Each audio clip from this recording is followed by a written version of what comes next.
समझे? धमकी है। बेटी ने जरा सा फोन कर दिया, पहुंच गए ट्राली यही लेके, क्या नाम है इसका, टिपलर। टिपलर में डाले गद्दे और चलो मर गए टिपलर। ऐलान होता जा रहा।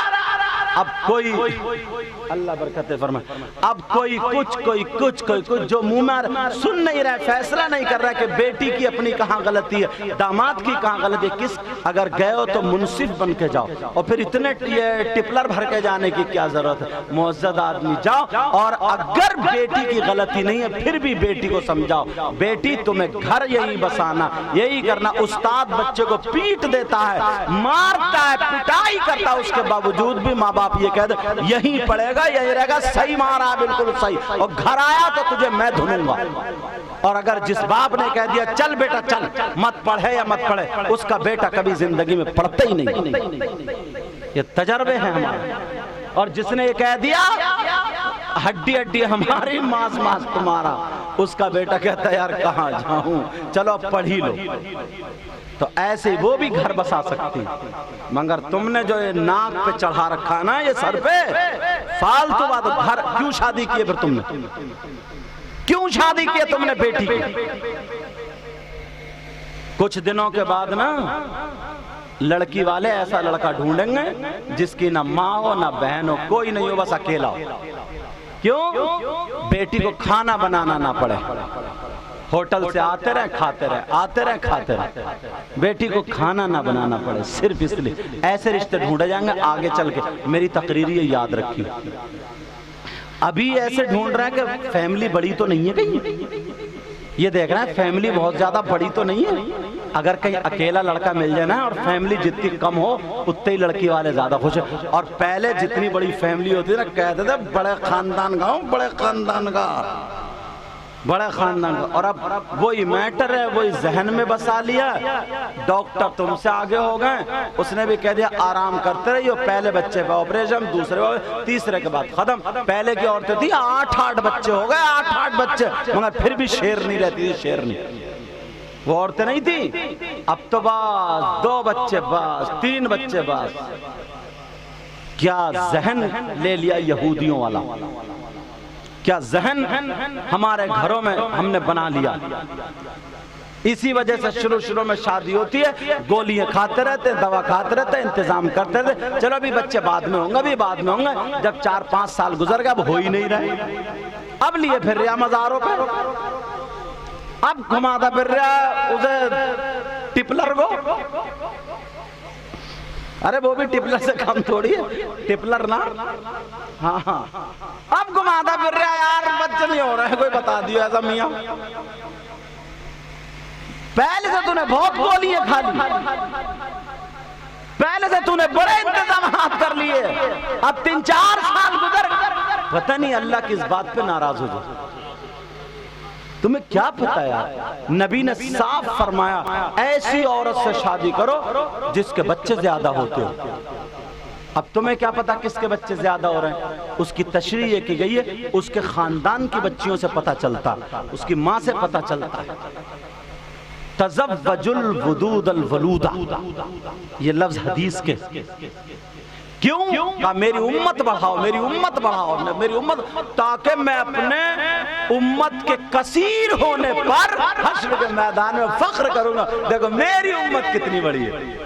जैसे तुम लोग प्रधानी का या उसका इलेक्शन लड़ते हो, अगर तुम्हारी रैली ज्यादा हो तो कितने खुश होते हो, बोले होते हो नहीं होते हो? तो नबी ने फरमाया कि जब मेरी उम्मत ज्यादा होगी, मेरी उम्मत ज्यादा होगी तो मैं फख्र करूँ। मगर क्या जहन में बसा लिया, अरे 6-7 बच्चे होंगे, खिलाएंगे कैसे, पिलाएंगे? तू तो एक को भी नहीं खिला पाएगा। खिलाने पिलाने वाला अल्लाह है, अल्लाह राज़िक़ है, रज़्ज़ाक़ है, और तुम अपने कारोबार को लिए फिर रहे हो। कुत्तों के कितने कारोबार है, कुतिया के 4-8 पिल्ले होते हैं। अरे बोलो, उसके 8-4 पिल्ले होते हैं, उसके कौन से सेलर चल रहा है? अरे बोलो, उसकी कौन सी फैक्ट्री चल रही है कुतिया कुत्तों के? नाज़िम साहब कहाँ, बोलते क्यों नहीं? इन्हें भी लग रहा कुत्तों ने कहीं रफ्ताया। परसों पीछे पड़ गए थे इनके। लेकिन जरा सुनो, कौन पालता है उन्हें? हर एक को पालने वाला अल्लाह है। अरे जब छोटे छोटे होते अल्लाह हर एक का नसीब लेके दे के भेजता है, बच्चियों का भी और बच्चों का भी। जब नसीब ज्यादा होगा तो जानते 8 कमाने वाले लेकर के आएंगे, जल्दी मालदार हो जाओगे। पहले के लोगों में यही था, अपनी औलाद को कत्ल कर दिया करते थे, मार दिया करते थे मुफलिसी के डर से। कुरान में ना, वला तक़्तुलू औलादकुम खश्यता इमलाक, अपने बच्चों को, अपनी औलाद को मत मारो, मत कत्ल करो मुफलिसी के डर से। पहले कर दिया करते थे, वही आज के हमारे जहनों में फंस गई। ये बात निकालो, ये बात को दूर करो। समझ में आ रही? और बच्चियों और बच्चों की तरबियत करो। बात ये चल रही थी हजरत उमर फारूक आजम, मगर अभी उनको रोक के आला हजरत का मौका चल रहा, थोड़ा आला हजरती में बोलता हूं, सुनना चाह रहे? एक जुमला कई तकरीरों मैंने बोला, ये मौका इसलिए बोल रहा हूं। एक जुमला बहुत बोला जाता है, बहुत। क्या बोला जाता है? सब उलमा भी जानते हैं कि आला हजरत वो हैं जिसने हिंदुस्तान के मुसलमानों के ईमान की हिफाजत की। बोलो है कि नहीं? ईमान की हिफाजत करने वाली जात का नाम क्या है? हिंदुस्तान में इस्लाम ईमान फैलाने वाले गरीब नवाज, और उन मुसलमानों के ईमान और इस्लाम को बचाने वाले आला हजरत। ये जुमला बोला जाता है। हालांकि और जगहों पर जैसे जैसे मौका पड़ता गया, वारिस पाक उन्होंने भी बहुत सारों को कलमा पढ़ाया, और उनको देख करके बहुत सारे लोगों ने कलमा पढ़ा। या मखदूम पाक या शाह मदार या जितने भी इंडिया में ना साबिर पाक, उनको देख करके कितने लोगों ने पढ़ा। इसका मतलब ये नहीं कि किसी ने उनके बाद अब कलमा पढ़ाया ही नहीं। हम जैसे गुनाहगार, जिन्हें कितने हमारी तकरीरों में उसमें बासपुर के आगे बरहेनी, वहां पे मैं तकरीर कर रहा था, 2 लोग गैर मुस्लिम मियाँ बीबी आके सामने कलमा पढ़ के गए, उनकी वो सनद भी दिलवाई। समझे? उड़ीसा में तकरीर कर रहा था, वहां पर मतलब 7-8 मेरे साथ में ऐसा हो गया। समझे? 7-8 की मैं बता। तो फिर ये लोग जब करामतें दिखाते थे, ये लोग तो कितने लोग कलमा पढ़ लिया कर, लेकिन अक्सरियत जो है 90 लाख तो तकरीबन गरीब नवाज ने कलमा पढ़ाया। और जब कलमा पढ़ाया, तुम सोच रहे यार हिंदुस्तान में 90 लाख, उस वक्त पाकिस्तान भी इंडिया में ही था, अफगानिस्तान भी इंडिया में ही था, बांग्लादेश भी इंडिया में था, और ये जो द्वीप है ना, सरंगद्वीप वगैरह जजीरे, ये भी इंडिया, बहुत बड़ा इंडिया था। समझ में आ रही है? तो 90 लाख को कलमा पढ़ाया, तो इंडिया के मुसलमानों के ईमान की हिफाजत करने वाली जात का नाम आला हजरत। अगर तुमसे कोई पूछ ले तो जवाब है तुम्हारे पास, मैं दूं जवाब? सुनना चाह रहे हो या सोना चाह रहे हो? टाइम बताइए मुझे। कारी अतीक साहब जल्दी से।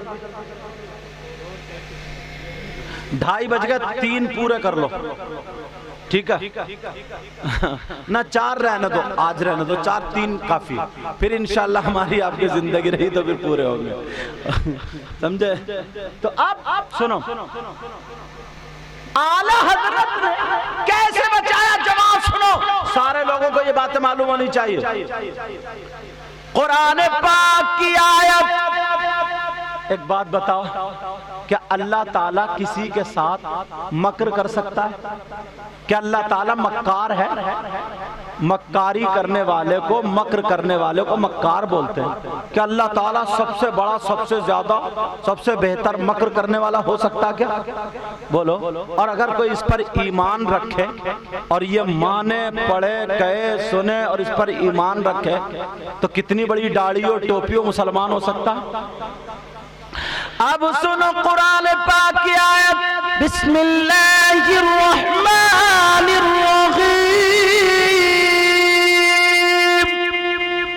वमकरू मकरल्लाह वल्लाहु खैरुल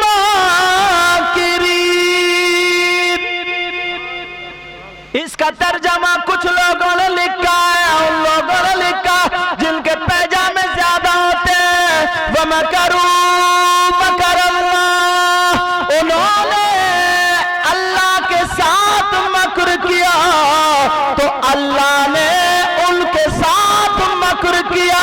अल्लाह सबसे ज्यादा और बेहतर मकर करने वाला है।